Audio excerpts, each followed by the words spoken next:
एक तूफानी रात में एक होटल के कमरे में एक युवा प्रेमी जोड़ा हाथ पकड़कर बिस्तर पर लेटा हुआ है और वे सिंक्रोनिक नामक एक नया अवैध ड्रग ले रहे हैं। सिंक्रोनिक का असरदार प्रभाव शुरू होने का इंतजार करते हुए आदमी कमरे से बाहर चला जाता है और लिफ्ट में सवार हो जाता है और कुछ ही सेकंड में वे दोनों अजीब चीजें देखना शुरू कर देते हैं। बिस्तर में महिला देखती है कि दीवारें गायब होने से पहले कमरे में झाड़ियां और पौधे दिखाई देने लगते हैं और एक आदिवासी आदमी भी दिखाई देता है।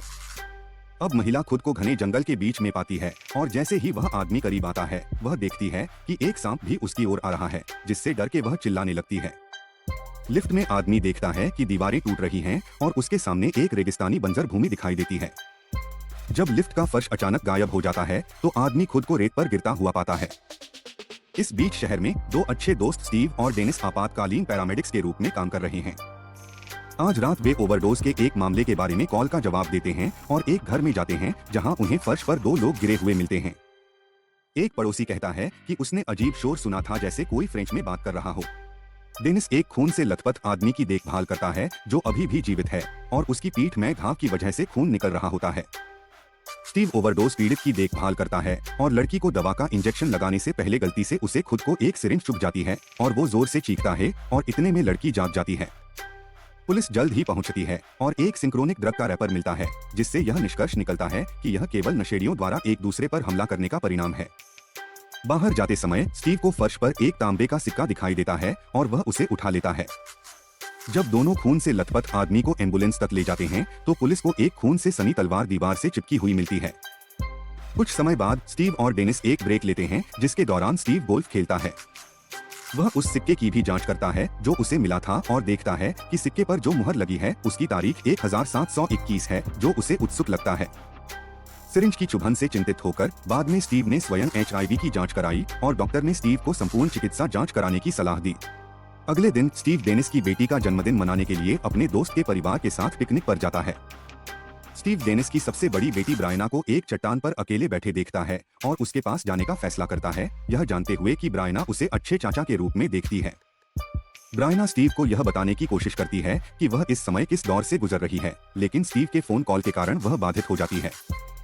उस रात काम पर डेनिस और स्टीव एक और आपातकाल की ओर बढ़ते हैं, जिसमें किसी का जलकर मर जाना भी शामिल है। अधिकारियों ने उन्हें सूचित किया कि वे अनिश्चित हैं कि पीड़ित की मृत्यु कैसे हुई, क्योंकि उन्होंने आसपास आग का कोई अन्य निशान नहीं देखा। उन्हें एक खाली सिंक्रोनिक रैपर और साथ ही एक बाहर रखा हुआ दरवाजे का हैंडल मिला जो पिघल गया है। कुछ समय बाद स्टीव का अस्पताल में मस्तिष्क स्कैन हुआ और पता चला कि उसे ट्यूमर है, जिससे वह हिल गया। इसके बाद डेनिस और स्टीव अपने अगले मामले में जाते हैं, जो होटल में जोड़े का मामला है। महिला के घुटने पर सांप ने काट लिया है और वह सदमे की स्थिति में है, केवल अपने प्रेमी का नाम बड़बड़ा रही है। उन्हें घटनास्थल पर एक और सिंक्रोनिक पैकेट मिला और पशु नियंत्रण कार्यकर्ता ने उन्हें बताया कि उन्होंने सांप की खोज की, लेकिन कोई फायदा नहीं हुआ। वह उन्हें यह भी बताता है कि वह सांप के काटने की बात को पहचानता है और यह केवल उस सांप से ही हो सकता है जो दशकों से इस क्षेत्र में नहीं देखा गया है। फिर स्टीव को उस दुकान से एक बैग मिला जहां पीड़ित को सिंक्रोनिक मिला था।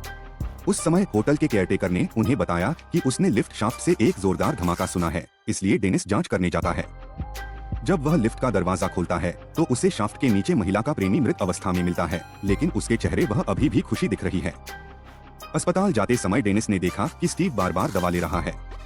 स्टीव अपने डॉक्टर से मिलता है, वो उसे बताता है कि ट्यूमर कैंसरग्रस्त है और उसकी पीनियल ग्रंथि को प्रभावित कर रहा है। डॉक्टर बताता है कि स्टीव के पास कोई सटीक समय नहीं है, उसके पास 6 सप्ताह या कई दशक शेष हो सकते हैं।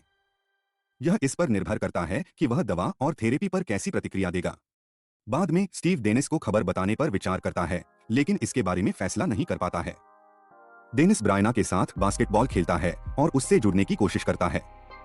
उसे चिंता है कि एक पिता के रूप में वह थोड़ा दूर हो गया है, लेकिन ब्रायना उसे बताती है कि वह किसी भयानक स्थिति से नहीं गुजर रही है। वह बस इस बात से चिंतित है कि वह अभी भी नहीं जानती कि उसे अपने जीवन के साथ क्या करना है। शाम को डेनिस बार में स्टीव से मिलता है और उसे उसके जन्मदिन के लिए एक लैंप उपहार में देता है। फिर डेनिस ने अपनी शादी के बारे में अपने संदेहों के बारे में खुलकर बात की और स्वीकार किया कि वह अनिश्चित है कि क्या वह एक पारिवारिक व्यक्ति बनना चाहता है।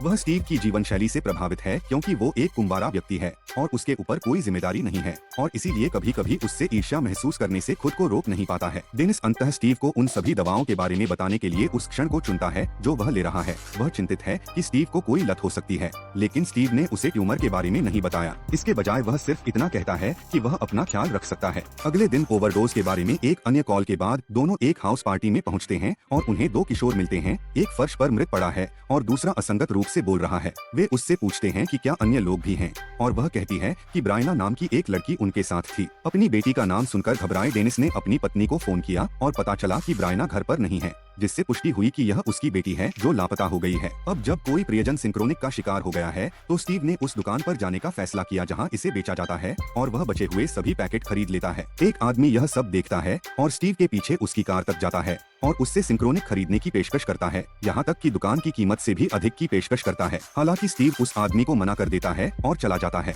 डेनिस के घर पर वह और उसकी पत्नी अधिकारियों से संपर्क कर रही हैं और ब्रायना के लिए पर्चे छाप रही हैं। पत्नी खुद को तबाह हो गई जैसा मानने लगती है। दोनों हमेशा सोचते रहते हैं कि वे पर्याप्त कार्य नहीं कर रहे हैं अपने परिवार के लिए। उस रात स्टीव अपने कुत्ते हॉकिंग के साथ बिस्तर पर लेटा हुए था जब उसे अचानक लिविंग रूम से शोर सुनाई देता है। वह जांच करने के लिए अपने साथ बल्ला लेकर चला जाता है और जब वह कोठरी खोलता है तो उसे दुकान का आदमी मिलता है। स्टीव उसे पीटने की धमकी देता है, लेकिन आदमी कबूल करता है कि उसने ही सिंक्रोनिक बनाया था। उनका नाम डॉक्टर कर्मानी है। वह एक रसायनज्ञ के रूप में काम करता है और वह देश भर में बिक रही सिंक्रोनिक को वापस खरीदने की कोशिश कर रहा है। उनका काम मॉलिक्यूलर को बदलकर सिंथेटिक अपर्स बनाना है, कानूनी दवाओं की संरचना और उन्हें ऐसी चीज में बदलना जो अवैध पदार्थों की नकल करती हो। सिंक्रोनिक को मौजमस्ती करने का एक आसान तरीका माना जाता था, लेकिन उसने गलती से कुछ ऐसा बना दिया जो लोगों को समय के माध्यम से यात्रा करने की अनुमति देता है। जाहिर तौर पर सिंक्रोनिक स्पेस टाइम के ताने बाने को विकृत कर देता है, लोगों को विभिन्न अवधियों में जाने की अनुमति देता है। क्योंकि यह व्यक्ति की पीनियल ग्रंथि को प्रभावित करता है। विकसित पीनियल ग्रंथि वाले वयस्क अतीत में केवल छाया या भूत के रूप में ही प्रकट हो सकते हैं, लेकिन अविकसित पीनियल ग्रंथि वाले युवा लोग पूरी तरह से यात्रा कर सकते हैं और यहाँ तक कि अलग समय में फंस भी सकते हैं। कर्मानी इसे नष्ट करने के लिए सभी सिंक्रोनिक पर नजर रखने में अपना समय व्यतीत कर रहा है और वह दुकान उसका अंतिम पड़ाव थी। संशय में स्टीव ने उसे बताया कि उसने सिंक्रोनिक को शौचालय में फ्लश कर दिया है और उसने कर्मानी को जाने का आदेश दिया। यह मानते हुए कि सभी सिंक्रोनिक को खत्म कर दिया गया है, कर्मानी चला जाता है, लेकिन स्टीव ने सिंक्रोनिक को फ्लश नहीं किया था। वास्तव में उसने केवल उन्हें कूड़े में फेंक दिया था। अगले दिन स्टीव अपने कीमोथेरेपी सत्र में है और जैसे ही वह समाप्त होने पर वह तुरंत दुष्प्रभाव महसूस करता है और बुरी तरह से उल्टी करना शुरू कर देता है। स्टीव हर समय थका हुआ महसूस करता रहता है। अचानक डेनिस को अस्पताल से फोन आया। उसे सूचित किया गया कि मॉर्फिन की आपूर्ति गायब है। उसे तुरंत स्टीव पर शक हो गया क्योंकि उसने स्टीव के स्वास्थ्य में बदलाव देखे हैं और उसे अभी भी स्टीव के ट्यूमर के बारे में पता नहीं है। जल्द ही वे टूटे हुए पैर वाले एक आदमी के बारे में एक और कॉल प्राप्त करते हैं और जब वे उस स्थान पर पहुंचे उन्हें पता चलता है कि पीड़ित एक अलग भाषा बोल रहा है। वे फिर भी उस आदमी का इलाज करना शुरू कर देते हैं और डेनिस स्टीव को निर्देश देना शुरू कर देता है। इससे स्टीव परेशान हो जाता है और वह कहता है कि वह जानता है कि उसे नौकरी कैसे करनी है, लेकिन डेनिस ने जवाब दिया कि वह नौकरी डट के नहीं कर रहा है। इसका मतलब यह है कि स्टीव मॉर्फिन का सेवन करने के बाद काम पर आया था। जैसे ही वे बाहर निकलते हैं वे एक बहस में पड़ जाते हैं जो कुछ अपमान के साथ शुरू होती है लेकिन जल्द ही बढ़ जाती है। वह एक दूसरे पर मुक्के बरसाने लगते हैं। एम्बुलेंस चालक बीच में आकर उन्हें लड़ने से हटाता है। स्टीव अकेले घर चला जाता है। उस रात बाद में स्टीव ने अपराध स्थल से मिले सिक्के की जांच की और तारीख को देखकर उसने सिंक्रोनिक को प्रयास करने के निश्चय लेता है। सिंक्रोनिक का सेवन के केवल कुछ ही मिनटों में लिविंग रूम में रोशनी भरने लगती है और जब वह मुड़ता है तो उसे चारों ओर धीरे धीरे एक स्वैम्पलैंड दिखाई देता है और उसके लिविंग रूम की दीवारें गायब हो जाती है। अंततः लिविंग रूम पूरी तरह से गायब हो जाता है और स्टीव अपने आप को एक दलदल में पाता है। वह चारों ओर देखता है, हर चीज को सूंघता और छूता है, मुश्किल से विश्वास करता है कि वह क्या देख रहा है। वहाँ एक आदमी दूर से प्रार्थना करते हुए उसका पीछा कर रहा है, लेकिन स्टीव का ध्यान एक मगरमच्छ पर है जो अचानक उसके पास आ रहा है। वह पीछे हट गया क्योंकि उसने देखा कि वह भी गायब होने लगा है और उसी क्षण पीछा करने वाले के स्पेनिश सैनिक होने का पता चलता है। आदमी स्टीव पर अपनी तलवार से हमला कर रहा है। स्टीव नहीं जानता कि क्या करना है क्योंकि वह मगरमच्छ और एक पागल आदमी के बीच में फंस गया है। लेकिन जब स्पेनियार्ड स्टीव पर अपनी तलवार से वार करता है तभी स्टीव अपने लिविंग रूम में वापस आ जाता है और देखता है कि हॉकिंग उसे बहुत भ्रमित होकर घूर रहा है। स्टीव लगभग जो कुछ हुआ उसे एक सपना समझ के भुला देता है जब तक कि वह फर्श पर उस सैनिक द्वारा तलवार की वार से काटने का निशान नहीं देखता। यह सब दिलचस्प पाते हुए स्टीव ने एक वीडियो कैमरे के साथ अपने अनुभव का दस्तावेजीकरण करने का फैसला किया, यह समझाते हुए कि सिंक्रोनिक उसे 7 मिनट के लिए समय में पीछे जाने की अनुमति देता है और उसे यह संदेह है कि ब्रायना के साथ भी ऐसा ही हुआ होगा। वह दूसरी खुराक लेता है और धीरे धीरे गायब हो जाता है। फिर वह एक जमी हुई बंजर भूमि के बीच में दिखाई देता है, जिसका अर्थ है कि वह तुरंत जमना शुरू हो जाता है। स्टीव ने देखा कि एक आकृति उसकी ओर आ रही है, लेकिन उसी क्षण वह ठंड से गिर गया। 7 मिनट बीत गए और स्टीव तुरंत अपने लिविंग रूम में फिर से प्रकट हुआ और अभी भी वह कांप रहा था। वह यह निष्कर्ष निकालता है कि उसे मिलने की समयावधि लिविंग रूम में उसके स्थान पर निर्भर करती है, इसलिए वह उसी स्थान पर पुनः प्रयास करता है। इस बार वह एक कोट पहनता है और कुछ लकड़ियां ले जाता है जलाने के लिए। जब वह जमे हुए परिदृश्य में दिखाई देता है, वह आग जलाने में सफल हो जाता है और आकृति को भाले के साथ अपने पास आते हुए देखता। जब वह व्यक्ति काफी करीब आ जाता है तो अंततः स्टीव को पता चलता है कि वह एक गुफावासी है। वह गुफावाले के भाले को छूता है और जैसे ही गुफावाला उस पर वार करने लगता है, स्टीव उसे एक सीट प्रदान करता है।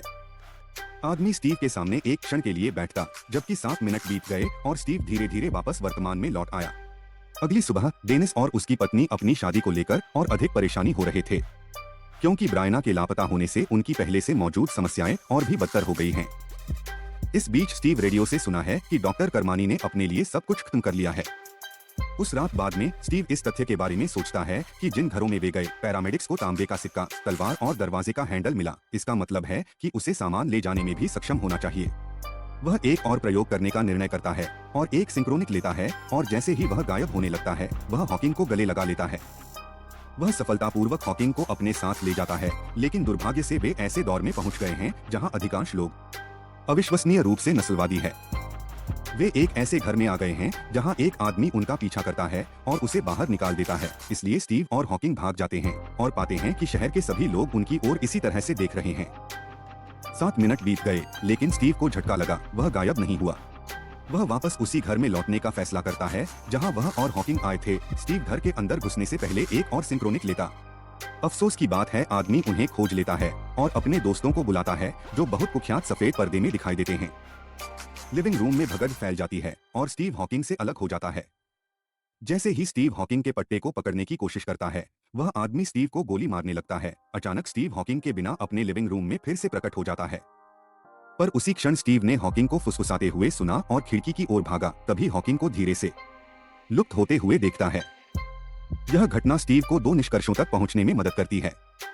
यदि 7 मिनट बीत जाते हैं और यदि आप उस स्थान पर नहीं हैं जहां आप पहली बार दिखाई दिए थे, तो आप अतीत में फंस जाएंगे। जिस वस्तु को वह चाहता है उसे ठीक से पकड़े, क्योंकि वह केवल हॉकिंग का पट्टा वापस लाया था। सबसे खराब बात यह है कि वह अब हॉकिंग को पुनः प्राप्त नहीं कर सकता, क्योंकि उसके पास पर्याप्त सिंक्रोनिक नहीं बचा है। बाद में स्टीव ने विश्वविद्यालय के छात्रावास में जाने का फैसला किया जहां ब्रायना लापता हो गई थी। पहले वाला घटना में शामिल किशोरों में से एक ने कहा कि ब्रायना को गायब होने से पहले एक स्थान पर बैठे देखा गया था और स्टीव उसी सटीक स्थान पर यात्रा करने का प्रयास करता है। वह एक जंगल के बीच में पहुंच जाता है जहां कई लोग एक अनुष्ठान करते हैं और गलती से उसे वह आत्मा समझ लेते हैं जिसे उन्होंने बुलाया है। उन्होंने तुरंत उसे घेर लिया और स्टीव जिस दिशा से आया था उसी दिशा में भागने लगता है।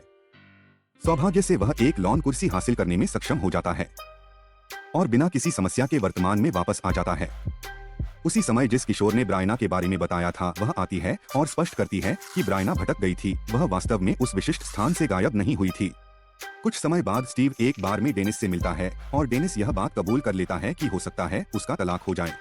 वह अपनी पत्नी से उनकी शादी के दिन किया हुआ वादा पूरा न कर पाने के कारण दोषी महसूस करता है और समझाता है कि उसकी पत्नी उससे बिना शर्त प्यार करती थी, लेकिन उसे नहीं लगता कि वह प्यार लौटा रहा है। उनका कहना है कि ब्रायना ही उनकी शादी को बचाए रखने वाली एकमात्र कड़ी थी और अब जब वह चली गई है तो उसे लगता है कि कुछ भी उन्हें एक साथ नहीं रख रहा है। स्टीव अपने दिल की धड़कन को सुनता है और मन बनाता है कि वह डेनिस के स्थिर विवाहित जीवन के लिए अपने कुंवारी जीवन को बदल देगा, जो डेनिस को आश्चर्यचकित करता है। फिर स्टीव अंततः अपने ब्रेन ट्यूमर के बारे में सच्चाई का खुलासा करता है, जिस वजह से डेनिस बहुत परेशान हो गया। स्टीव उसे यह कहकर शांत करने की कोशिश करता है कि वह कीमोथेरेपी कर रहा है और दोनों में सुलह हो गई, जिससे डेनिस को यह खुलासा करना पड़ा कि यह वास्तव में उनका एम्बुलेंस ड्राइवर था जो मॉर्फिन चुरा रहा था। बाद में एक कब्रिस्तान में स्टीव ने डेनिस को सिंक्रोनिक के प्रभाव के सबूतों का वीडियो फुटेज दिखाया, जो डेनिस को ब्रायना के अतीत में फंसने के बारे में चिंतित करता है। तब डेनिस को एहसास हुआ कि ब्रायना ने उनके लिए वर्तमान में समझने के लिए एक संदेश छोड़ा होगा, जिस वजह से स्टीव को पार्क के उस छोटे से पत्थर की याद आती है जहां वे एक साथ बैठे थे। दोनों चट्टान की ओर भागते हैं और केवल एक शब्द पाते हैं, हमेशा। ब्रायना यहीं गायब हुई होगी, इसलिए सिंक्रोनिक के केवल 2 टुकड़े बचे होने पर स्टीव ने उसके लिए वापस जाने का फैसला किया। इस बार स्टीव अमेरिकी गृहयुद्ध के समय में पहुंच जाता है और उसके चारों ओर बम और गोलियां चल रही हैं। स्टीव तुरंत एक बंकर की ओर भागता है और उसे मृत सैनिकों का एक ढेर मिलता है। वह बार बार ब्रायना को पुकारता रहता है। उसके पास शवों के ढेर के बीच रेंगने के अलावा कोई विकल्प नहीं होता है, जब तक कि वह अंततः ब्रायना की बात नहीं सुन लेता जो उसे बुला रही होती है। आखिरकार वे दोनों फिर से मिल जाते हैं और स्टीव ब्रायना को समझाते हुए अपना आखिरी सिंक्रोनिक देता है कि उन्हें 7 मिनट में बोल्डर तक पहुंचना होगा, अन्यथा वो हमेशा के लिए अतीत में फंसे रह जाएंगे। दोनों बोल्डर की ओर दौड़ना शुरू कर देते हैं। स्टीव को गोली लग जाती है। ब्रायना स्टीव को उसे आगे बढ़ने में मदद करती है, लेकिन उसी समय एक यादृच्छिक सैनिक प्रकट होता है और कहता है कि स्टीव एक गुलाम है। वह उन्हें बंदूक की नोक पर रखता है। इसके कारण स्टीव के 7 मिनट समाप्त हो जाते हैं, मतलब वह इस समय अवधि में फंस गया है। हालांकि वह अभी भी ब्रायना को बचा सकता है, इसलिए वह एक योजना बनाता है। जब वह सैनिक के सामने एक बारूदी सुरंग देखता है तो वह उस आदमी को उस पर पैर रखने के लिए लालच देता है, लेकिन दुर्भाग्य से सिपाही गोली चलाने के लिए बारूदी सुरंग के ऊपर पैर नहीं रखता है। अचानक ब्रायना गायब हो जाती है और एक बड़े विस्फोट से स्टीव और सैनिक हिल गए, जिससे वह आदमी अपना संतुलन खो बैठा और बारूदी सुरंग पर कदम रख देता है, जिससे वह टुकड़े टुकड़े हो जाता है। स्टीव फिर अपने पैरों पर खड़ा होता है और चट्टान पर बैठ जाता है। जबकि वर्तमान समय में ब्रायना फिर से प्रकट होती है और अपने पिता को मिलती है। तब वे देखते हैं कि स्टीव अतीत में फंसकर शून्य में बदल जाने से पहले भूतिया रूप में चट्टान पर दिखाई देता है।